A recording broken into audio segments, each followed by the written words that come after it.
You're listening to Healthy Discussions, a podcast supported by the Healthcare Leadership Academy, where we have conversations exploring big ideas in healthcare with our guests. I'm Zack Hassan, a junior doctor from Scotland. If you're interested in how we can make the health system better, then this is the podcast for you. On today's episode, I'm speaking with Dolly Theis, who's studying her PhD at Cambridge University's MRC Epidemiology unit. She stood for the Conservative Party in the 2017 general election and is an experienced campaigner on issues such as a 50-50 gender-balanced parliament and for the veterans charity Forward Assist. I hope you enjoy. Dolly, welcome to the podcast. Thank you so much. I'm very excited to be here. And it's very good to have you. Now, the reason that I wanted to talk to you is that I think that sort of politically speaking, we come from maybe opposite ends of the political spectrum, but we share this fascination with kind of how to make good health policy, how do, governments, what can governments do to improve that? So I'm interested to know what motivated you to become interested in that. In health policy, well, I mean, it's a funny, it's a kind of longer story because if you look at my background, it all sort of doesn't quite look like it adds up or makes complete sense. But to me, it's all connected and basically started kind of within political campaigning, very much focused on the environment. And I was particularly interested in food systems. So I feel I've had that interest within food, concentrating more on trying to encourage people or create sort of a world where it's much easier for people to grow their own food. That was my original interest, which feels like it absolutely connects to the interest that I have in health and the kind of food systems now. But the journey getting there was not necessarily that clear. And I found that particularly interesting. I basically ended up in a think tank, the Centre for Social Justice, before coming to do my PhD. And I saw when, the think tank was starting to think about doing something on obesity, I saw the issue as totally related to all of my environment-focused background, but actually hadn't appreciated that, and I'd be interested in your thoughts on this, that the public health world and the environment world, in terms of people that sort of would identify as being one of those parts, wasn't always as connected as it is today. So you wouldn't necessarily have people in the environment world, whether that's academia, campaign, whatever, thinking that they're in public health. But I see kind of public health or population health and planetary health is totally intertwined. And it was only, which is very helpful now thinking about the whole thing, it was only more recently that I started to realize that I don't know if you've seen these, but the images that they use at school to teach children about the ecosystem don't have pictures of human beings in it. So we're kind of raised, thinking about these two worlds independently of each other. But as I've always sort of been interested in the environment and the connection, particularly as I said through food, I feel like I've actually been in sort of health policy for far longer than my background on paper probably would indicate. Mm-hmm. But the kind of defining moment of that move towards public health happened at the think tank when they announced that they were going to do some work on childhood obesity and the link with deprivation. And that was when I just said, that is absolutely my issue. I have to do it. I, want to do that report. And it was through that I realized how much there was to learn in the whole world of epidemiology and public health, and that then took me to Cambridge to do the PhD. So that's a kind of short. That's a short version. Okay. Yeah, many bumps on the way. Well, that's interesting because there's a lot of people I think who would have been in that position who would have said, well, that's something too complicated. It's research. It's not something that I'm going to get involved in as more of a policy person. I'm thinking, what was different about how you thought about it? I just saw, as I said it, as completely connected. And I think my interest in sort of I basically worked on a campaign a long time ago that got people to grow their own food. And it was almost like online dating for growers and landowners. So the idea being that you could put in your postcode and say you live in an inner city area and you haven't got a garden, you live in flats or whatever, it would connect you with someone up the road who did have a garden, but perhaps didn't have the time, or they were elderly or whatever. and they loved the idea of having someone who was interested to come and grow their own food, needed some land, and the idea was that you don't exchange money, you sort of split the produce either way. And so that was my kind of interest in the food system side of things, and then went on to do more research when I was a researcher at Parliament on food waste.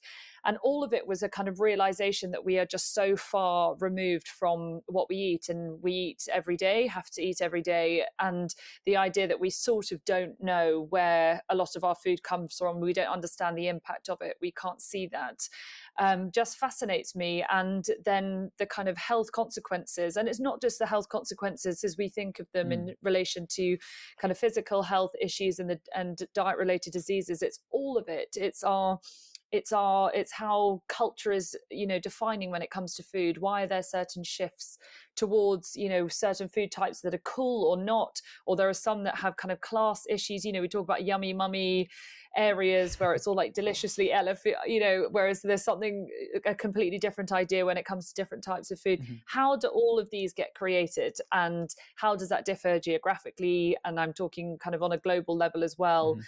And I just find it all fascinating that they can have, we may treat the health consequences like type 2 diabetes of a poor diet, for example, as completely removed from everything that I've just set out, whereas I see it as totally linked. And if we don't think in that way, we're probably not going to tackle the issues very well. So that totally makes sense to me, everything that you're saying. But there's one thing that I just really want to ask you about it, because it's interesting to me. So I hear you speaking about the kind of the environmental issues and the kind of the issues to do with geographic variation, and the issues to do with, well, how do we actually sort out some of these processes so that we're a bit more connected to our food? And those all seem to me like, well, if I picture someone who cares about those issues, I probably picture somebody who's like on, not just the left wing, but like, really out towards the left wing, particularly sort of people who might be involved in protests, and also the field of public health. I think of it as a field that is dominated by a lot of left-leaning people. And that doesn't apply to you. You're more of a right-leaning person. And I'm wondering, is there something here about reclaiming that issue for people of different political views? I mean, it's such a fascinating question, and I'm obviously, challenged on it and think about it and all the time, because I didn't come from a conservative background. I don't think I know a single member of my family, including extended family, who votes conservative. So it wasn't. I had to sort of come out age 15 as a Tory. That's a whole other. That sounds like it'd be an interesting story in itself. Well, I could definitely tell you that story, but I was sort of raised in a my parents aren't sort of party members or that kind of active, but they know they're definitely not conservative. So they're somewhere between kind of lean, Green, Liberal, Labour. They were sort of Blair voters, and then have since shifted into the politically homeless territory and have been there for quite a few years. And both come from upbringings that were incredibly anti-conservative, kind of in the 80s, in the heart of Thatcher's time. So it took a lot for me to sort of really have to come to terms with it myself, because it was so adverse. And it was adverse also to my school situation as well. I was at a very left-wing school, famously left-wing school. I mean, lots of Labour politicians send their kids there. So it's like, the ground, the Labour breeding ground. And it wasn't easy as well. I mean, I was held to account by my fellow students at that school on it. But what it did do is made me think really deeply about why I am, and how that was even possible, and what the connections are with all of these issues. Because, as you say, I think in a very kind of complex systems, social determinants type way. But I affiliate or identify in terms of the conservative tradition with the sort of Disraeli, what's commonly known as the One-Nation conservative tradition, which is essentially defined by its lack of ideology. It's defined by its pragmatism. It's defined by its, kind of common sense approach, but with the ultimate goal is to enable people, or provide a society which enables people to be responsible themselves. What I find so interestingly commonly misunderstood within the kind of centre-right Conservative Party friends of mine, or people that I've talked to long and hard about this, is their concept of what achieves personal responsibility, or the conditions that enable personal responsibility to happen, are often overly simplified, or they're too simplistic. There's a very kind of common rational notion that you just need to give people information and they just need education, and that's it, and then they can suddenly change their behavior. And anyone knows who knows anything about behavior change and decision making and choice fallacy and all of these sorts of things knows that decision making and behavior is determined by a whole host of different things. So unless you start addressing all of those, you're never really going to provide a society where you have people who are able to be personally responsible. And on top of that, if you then say that you just need to give people information, we don't need, help on any of the other issues, and you end up in a blame culture, then you end up with this horrible situation where you're not tackling the problems, you're not providing a society that truly makes anyone, regardless of background, personally responsible and with full equal opportunity. But you end up blaming them as individuals for any negative outcomes of that. And that is just a nightmare society. And what I don't want is to create a dependency culture, or I wouldn't want the idea of anyone being raised with the idea, of course, you get looked after and you don't have to do anything yourself. No, we want to foster true independence. And I mean independence as an independent from having to have help from whoever it is that you would need that. And so that's really my kind of, I guess, my philosophical background. But I, as I say, I've had to think really, really deeply about this. So it's always fascinating when people are sort of like, but how can you be in public health and a Conservative? Yeah, but potentially lots of points of agreement, between you and me and what you're saying, especially about the kind of wanting people to be kind of free from some of these social determining factors which maybe limit their choice, and being able to kind of, make use of their agency. And for that to be like a sustainable thing. So that leads quite nicely into talking about obesity, actually. So I was wondering, you've kind of told us what kind of got you first interested in that, but I wonder, maybe as a sort of more of a policy researcher now, where do you think this field is going in terms of, Oh, it's such a big question. And I mean, I am so thrilled I was ever given the opportunity. And I have to thank the Centre for Social Justice, and particularly, she's now Baroness Stroud, Philippa Stroud, who was the CEO of the CSJ at the time, was really the one who gave this opportunity to me, because I, at no point, even then, I thought it was an absolutely fascinating issue. I did not think it would be as defining of the way I think about the world, because it translates to so many areas. The things that you discover when you're researching the kind of issue of obesity are relevant for so many areas, and I really would say far beyond public health, all things that people might obviously connect with it.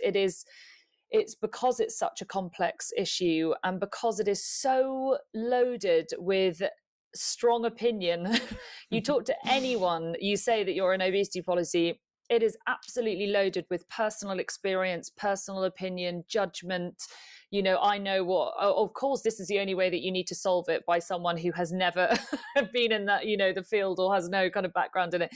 There's a kind of, you just need to have this. And, I think this is the solution. I mean, I literally never have a conversation with anyone about what I research without someone giving some free advice, and so that in and of itself is absolutely fascinating. And I think it demonstrates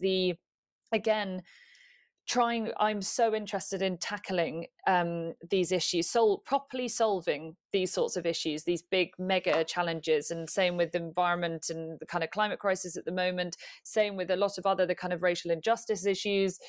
I have campaigned on various queer issues in the past, and there are a lot of similar patterns, themes emerge about how to think about tackling these sorts of things. So, and within obesity, the reason why is that, we have I'm talking about this in regards to the UK context, but, we've got a very treatment-focused concept of health, thanks to having an amazing, NHS service. The kind of downside of that is that we have quite forgotten what prevention actually means. And when even the fact that obesity policy is the responsibility of the Department of Health, which essentially is, 90+% focused on the NHS, you're already sort of starting on the wrong foot, or you're starting in the wrong place, because yes, you could argue, okay, the Department of Health ultimately leads, but it could be that it leads in terms of convening the other government departments for, whether it's you're introducing policies about travel or active travel or food environment, which would involve DEFRA, whatever it is. It could do that, but it's just the wrong mindset. Mm-hmm. And I think unless you have actually created a government setup that deals with issues properly in terms of the starting point, you're probably never quite starting in a way that you're going to tackle the issues effectively. And then it comes into a whole load of other issues of, again, as I was saying, the kind of idea, you just need to give people information. If you have that in your head as the solution, and it doesn't matter what evidence you see to the contrary, that is the way you think it should be solved, you're also not going to be tackling it very effectively. So it raises all of these about not just how to solve a complex issue, but what kind of conditions within policy do you need to even think about how you solve these sorts of issues. So I feel like I've learned a lot more than I ever anticipated about it all. The thing that interests me about what you've just said is that, we've kind of, in the scientific, community, known for a while that, preventative care would be less expensive and better for people than waiting until they get obese and all of the health problems that go along with that. But for some reason, it's not really translated into anything being done about it at a government level. So where's that gap coming from? Yeah. And how, do you have any ideas about how you overcome that? Well, I realise I didn't quite answer your original question in terms of what I was just talking about, and this brings me back onto answering that original question, which is where this whole field is going. And I mean, there's where this whole field is going versus where I think it should be going, and I'm going to go where I think it should be going. So we just push it in that direction. But my unit, for example, is very typical of a epidemiology-focused public health research unit. We produce a lot of research that says, if you're this active, you're less likely to have this outcome, or if you have this diet, you increase your risk of type 2 diabetes or whatever. We produce so much research like that. And I see those in headline newspapers. We're all familiar with them. You eat a bit of processed meat and you're going to get cancer, or, however else this kind of research is interpreted. And essentially what that whole body of research is saying is telling us stuff we already know. We broadly know that you need to sort of eat well and be active. In fact, anytime that we're doing kind of qualitative research in terms of interviews and stuff with people, people living with obesity or not, doesn't matter. Everyone broadly knows what it looks like to kind of lead a healthy life, or at least healthier than if they're not necessarily leading an overly healthy life, what it would mean to lead a bit healthier life. So that's not the issue. What the issue is what to do. And I do hope that the focus in terms of research will be on how interventions work in practice, not what works, which is again the problem way we tend to think about kind of evidence-based policy, because the assumption immediately with that is if you just increase the amount of evidence that's being disseminated to policymakers or used by policymakers, then policy will automatically improve. Mm-hmm. And that's like a very common idea for people to hold in their minds, when actually we don't know if that's true. we don't know that if academia got really good at disseminating policy, whether policy would necessarily improve, because there isn't actually that much research out there about whether that would do that. So more than, and also the idea being that, and this embeds it, that you build the evidence of what works, i.e. like a policy intervention, then you get government to introduce it, and then Bob's your uncle, you've solved the problem. And the problem with that is that it doesn't recognize or design into the fact that when you start introducing a new intervention, a new policy or whatever, there are so many intended consequences of that, which also could be further problems or different problems that we can't even anticipate. So I hope that the direction of travel will not only be in moving towards producing evidence of how things work in practice, which is much more about kind of monitoring and evaluation style research, but also to see it as not the end. They're very rarely being a kind of policy intervention or policy solution that's just the end in and of itself. We should almost be thinking, and complex systems kind of research is definitely becoming much more talked about. I know I'm in it, so you sort of end up with your own bias of like all of course I hear loads of people talking about it. Yeah, exactly. You step outside and it's like no one knows what you're talking about. No, but it's more just the kind of intervention and policy space needs to also think about policies in that way.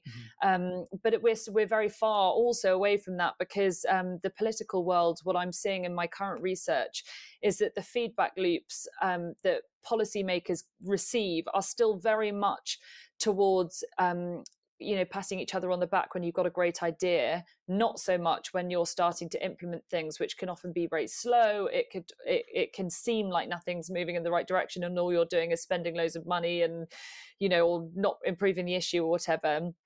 And so we need to sort of create a system where the feedback loops are much more about really high quality systems. So policy process systems, monitoring systems, evaluation systems, and trial and error, kind of fostering a really entrepreneurial environment and culture in government policy making, which, is easier said than done. But we should be we shouldn't be criticizing policymakers if they introduce policies that don't have a huge evidence base, but they are, as in, will they solve the problem or whatever, but are likely to, based on evidence of the risk factors. But what they will promise is, we're going to introduce this and then we're going to evaluate it and monitor it really closely, so that if there are really, bad long-term, short-term, medium-term consequences or whatever, we can tweak them much quicker, or stop a program if it's clearly, not going in the right direction, sort of thing. But that's a very, very different mindset to what we have at the moment. You're expected to, as a government, to announce a policy that works. You can say it works, and then you introduce it, and then that's it. And actually, when it comes to population level interventions, you rarely have evidence of what works. And if you do, it's often in another country which may not have the same context to the country that position that you're introducing it to. But getting people to the point where they understand that in a less critical is a whole thing in and of itself. But it takes policymakers to be brought to get that and be able to communicate it confidently, saying it's actually not what we shouldn't worry when there isn't always a really strong evidence base of how something works in practice. So you've had direct experience of kind of working in the policy world, and it sounds like it's quite different to working in healthcare or sort of research, because that doesn't sound controversial to me at all, that some interventions you might want to have might not have the same kind of strength of evidence as others, because you might just not have the evidence. It doesn't mean it's not true, it just means that you have maybe low quality evidence that it's true. So I'm thinking, based on your knowledge of how the policy world works, how do you sort of nudge people in a more the direction that you want, if they're just thinking, I want to see the answer to my problem and I want to be able to sort of do it now? Yeah, it's such an interesting question because it relates to some work that I've been doing outside of my PhD, which is around framing. And again, this is another side effect of or unintended consequence of my own research, was getting really interested in framing, because it is exactly that. How, when and ironically, there's evidence on this, but there is evidence on the fact that even if someone is provided with the evidence of something, and it's very high quality evidence, if it doesn't match their worldview, they will reject it. They're very likely to reject it. And I think we do that all the time as human beings without even realizing. We seek, the kind of confirmation of our own opinions more than we probably even realize. And we even, people in academia, will find it much harder to accept evidence that goes against our worldview to evidence that confirms it. And being truly open to evidence, and evidence that tells you a different worldview, always fairly to everything, is a very, very difficult thing for a human being to do. No more place or sector fosters that than politics, because you are winning elections based on a different worldview. Like, it's your job to have that. And so what this kind of the world of framing research is really interesting, and what it provides is an understanding that if you're framing issues in a way that speaks to someone's worldview, and it's based on the evidence of whatever, then you're more likely to get them to understand it. So, for example, if I'm speaking to a Conservative Party person who's so strong on no nanny state, we don't want any government intervention, people should be free to have whatever choice they have, I will then ask, but is there a free choice in the world? Are people given a free choice based on where they live, their background, whatever, to eat the same, have access to the same healthy options as whatever? And they'll say, yes, there's vegetables and fruit, or they're all really cheap. But are all houses fitted with adequate kitchen units? Whatever. I mean, I've been looking at some of the social housing work, and it's depressing how normal it is for people's homes to not actually come with adequate facilities like that.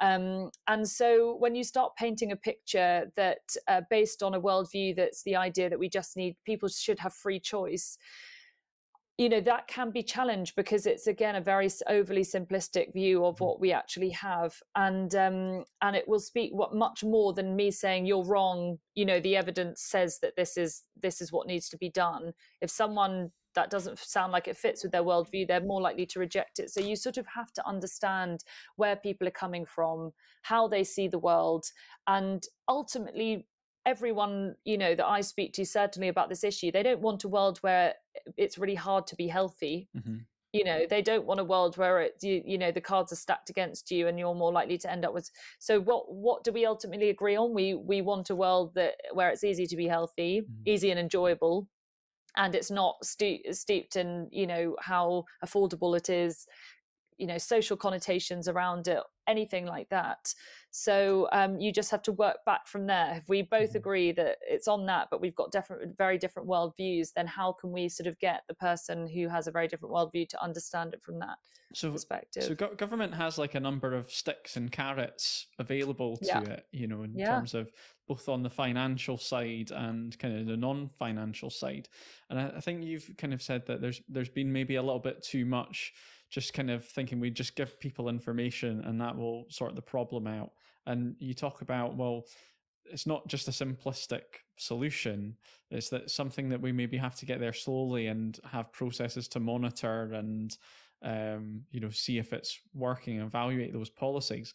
But the question for me still is, well, what should those things that the government try out be? Should they start banning things? Should they start forcing the food companies who are making a lot of these processed foods to just not include those ingredients?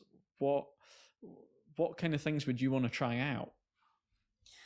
Well, I sort of would work back from a really strong vision of how the world would look if it really was easy for everyone to live a healthy life or have that as an option.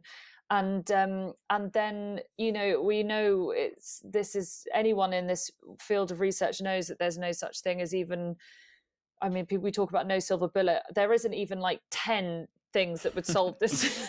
You know, there are so many different things, different areas to focus on, that I would start from that very strong vision of how it would be. And I actually have been talking to people about how poor the communication is of that vision. I don't see very frequently, whether even like imagery, if you're using imagery, I don't see very frequently imagery of how the world would look, or the UK would look if it was a place that was conducive to good health. Whereas I sort of can see it in my brain. And I am really interested in the use of good communication tools, audio, visual, not just the kind of written form, to communicate that vision. And then people start to go, oh gosh, you know, I had never thought about how hard it is on my high street, or, you know, how crap cycle infrastructure is a lot of the places that you go, how dangerous it is to cycle in a lot of places. And once you start getting people to see around them how not conducive it is, or how not fair it is, or how not easy it is, depending on where you are, then you start to go, okay, but, you know, if you didn't have this, if there was a licensing planning law that absolutely meant that you couldn't have X amount of takeaways, you know, in one place, or you couldn't have cycle lanes that just stopped halfway through a road, you know, and then people start to think about it. But then those are the what's, that's the kind of idea, the policy ideas. I'm also interested, as you know from my research, in then the processes of making that happen, because it's all good and well having great ideas, and lots of people have great ideas. We don't need that many more ideas. We've got loads to pick from already out there. So then how do you make those happen? And how do you make sure that the best ideas actually get picked? And I wonder if the way that researchers, clinicians communicate with policymakers, you know, what could we all be doing better to make sure that the best ideas get picked and the ones that aren't so good don't? Well, you would have to. So it's such an interesting way to even phrase it, because you would have to be very clear about what you mean in terms of your best list. So say, let's just hypothetically, there are 50 policies that could be picked. Your top 10 might not be the top 10 of a current politician, for example. And you know, you have this meeting with them. How are you going to convince them that your top 10, whatever, is why? You would then have to say, my top 10 are these because of whatever it is. This is most likely to have the greatest impact to the greatest number of people. This is most likely to be most effective when it comes to high risk groups, blah, blah, blah, blah, blah. You're more likely, I'm assuming, to base your best, which are the best, on the effectiveness and probably equitable outcomes, likely to be equitable outcomes. Those may not be the best options for a politician, because it may be that you know, they're not publicly acceptable. There are genuine feasibility issues with making them happen. There might be other priorities of the government at the moment that clash. You know, there are lots of other reasons that make a policy idea kind of the best for different people. And I think the best policy solutions are the ones that happen. So I would, you know, there's no point at given time. It's not saying you give up on ever trying to push things that are much more ambitious and, you know, less likely to get through because of political acceptability, whatever. History has taught us that things that we can't believe could be introduced, you know, can be. But understanding in any given moment what other considerations have to be taken into account in order for a policy to happen is really important. And to sit in it's very easy to sit in the kind of ivory tower of academia and say, God, you know, what a rubbish set of policies that the government's just introduced. Unless you understand why that has happened, which may be that they haven't thought about the issue that well, you know, that could be a reason. But what's the point of just waving your finger and saying, oh, what a crap thing? If you genuinely want to see things change, how can you then help contribute to that by understanding, okay, these are the things that could, you know, that really are the best things that should happen, could be game changing. And we also know that we may not have evidence of how they work. So you could also use that argument, we don't always have the evidence. Part of introducing policy helps build the evidence. So you're actually part of the evidence making solution as a policymaker potentially. And I don't think a lot of policymakers see themselves as that or understand that as being part of their role. So all of these sorts of things, and just and making it exciting. I feel like there's, it's very easy again to criticize from the outside, rewarding and recognizing when change and progress is being made and things are moving in the right direction is very important. And in your job, if you were criticized by the world all the time for your mistakes, and I mean, that I always say that about people waving their fingers at politicians. Like, people don't want to go into politics because of how much criticism there is and what a negative environment, overwhelming environment it can be. If we were a little bit more sort of understanding of the reality and found how, or tried to discover how we could contribute and help towards it, maybe we would all be in a better situation. Well, let's sort of go towards a more positive note. In terms of recent government policies, like, do you think there's been stuff that's been genuinely steps in the right direction? I mean, there's been the sugar tax. There has been health inequalities as a whole are like more on the agenda. What do you think has been more positive? No, exactly as you've just said, it's moving in that direction. There are more and more, population health level interventions being proposed and implemented. Things are actually happening, moving forward, and far quicker than I think a lot of people have anticipated, especially in the last year, given that there is another public health issue that's, connected, but very, very much on the agenda. So there are definitely positives to take. But I think the message is that constructive criticism and advising or sort of holding government to account and government policymakers to account doesn't have to be negative at all. In fact, and it's far easier, and it's more, you will find it takes a bit more effort to try and always look at the positive and make the positive case. Yes, but great on that part, but not quite done, and fostering a culture of, okay, you've done that, but that's not it. We've got a long way to go. Is more. It takes a bit more patience, and it feels like for human beings it's much easier to snap and criticize and say, oh, that's rubbish, and write something off. What takes a lot more work and effort, but with far more wide-reaching outcomes, is actually being part of the solution in some way, and creating a culture where everyone is kind of contributing to these problems if they care about them and want to be part of that. It's definitely easier to complain about the problems than to actually come up with a solution. So for you, when you finish your PhD, I'm just kind of interested, do you think that you'll stay in academia, or do you plan to sort of take that knowledge and the skills that you've learned and go back to the world of politics and policy? Well, I see, again, like the environment connection with obesity policy, I see the two as completely connected and impossible to separate. But I feel like I've only just begun my research journey. I have so much research I want to do, and it would not even be possible for me to fit it in my own lifetime. So the idea would be, my dream would be to be able to do research with, amazing people, and to be able to create a world where we can do lots of exciting research that I think needs to be done. To sort of do the research and to use the research. Yeah. And to see that as I say, to see that as totally connected, that going into politics and doing policy well and being a game changer shouldn't be seen as separate from research. If you may not be doing the research yourself as a policymaker, but you actually are playing a role in what research can be done, or evidence can be built on a given issue. Every single decision a policymaker makes, they should understand that allows evidence to be built on how to solve a given issue. And if they felt more equipped or more confident in the idea of that experimenting, innovative, almost entrepreneurial approach to policy making, they may actually find that they don't have to always sort of be really sure about what what will definitely work or what they definitely believe, because they will say, well, we don't always know how something's going to work in practice, so let's try.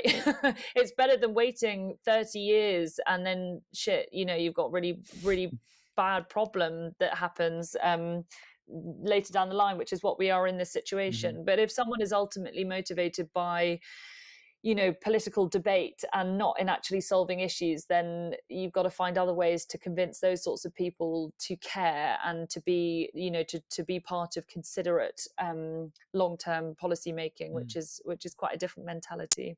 So one question that I always end on is whether there's a book that's been particularly influential for you that you think our listeners should go away and read if they want to sort of hear more about some of the ideas we've been talking about. Yes, and it's incredibly related to this whole research field. I would traditionally say anything by John Stuart Mill, particularly on liberty, because he is I call him my history husband, but he's a 19th century philosopher, and he has really shaped a lot of my thinking. But so I'm cheekily putting that in there. But that's not the one book I would say in direct answer to your question. It's by Lord Nigel Crisp, who was the chief executive of the NHS and is now in the House of Lords as an independent peer. And his book, Health is Made at Home, is like the manifesto of my dreams in many ways. It is the image of a health creating society that I hold in my own mind, and just reading someone else's words and communicating it so beautifully was just really a kind of wonderful moment, and where literature can do that. But I'm also very conscious that not everyone would look at a book like that, particularly people that may not see themselves as being part of health policy or whatever, and be overly thrilled by the prospect of it. I know lots of people that say that they've got stacks of book recommendations they're still yet to go through. But not only is this not that long, there is a kind of summary manifesto of ideas at the end, but it's so much more than a book about health. Although I should say that health is so much more than an issue that we tend to think about it. It covers, education, farming, social care. I mean, you name it, healthy communities, relationships, mental health in the workplace, all these sorts of issues. And he connects them together and communicates them so beautifully. And he just clearly gets how to do this well. And coming as someone from treatment world, i.e. his focus as chief executive was on the NHS, it's fascinating to read something by someone who really gets the connection between the kind of health treatment and wider public health side. So yes, Health is Made at Home by Lord Nigel Crisp. Well, you've been a very good saleswoman for that book. So he doesn't pay me, I promise you. I'm not sure if we have to put that in as a legal disclaimer. Probably not, but we'll keep it in anyway. But Dolly, it's been an absolute pleasure chatting to you. So just best of luck with the PhD, and thanks for being on the podcast. Thank you for having me. Thank you so much. A real pleasure. If you like the podcast, the best way to support it at this stage is to tell your friends about it and share it on social media. You can use the hashtag Healthy Discussions or my Twitter handle @MontereyZack to tell me your thoughts about this episode. In the description, you'll find more about our guests' work and their book recommendations. Thanks to Health Education England North East, Health Education England South West, and Medics Academy for supporting this episode. All of us at the Healthcare Leadership Academy are grateful for their support.